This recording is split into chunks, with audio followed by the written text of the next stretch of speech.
আজ আমি গ্রামের কিছু সাধারণ দৃশ্যগুলো দেখাবো, যে দৃশ্যগুলো সাধারণত শহর অঞ্চলে খুব একটা দেখা যায় না। যে দৃশ্যগুলোর মাহাত্ম্য শহরের মানুষের কাছে খুবই নগণ্য। এই ভিডিওর মাধ্যমে আমরা দেখতে পাবো গ্রাম বলতে যা বোঝায় তার প্রকৃত উদাহরণ।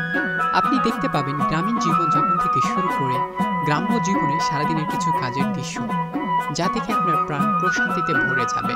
তাহলে চলুন আমরা কিছু দৃশ্যগুলো দেখে নিই।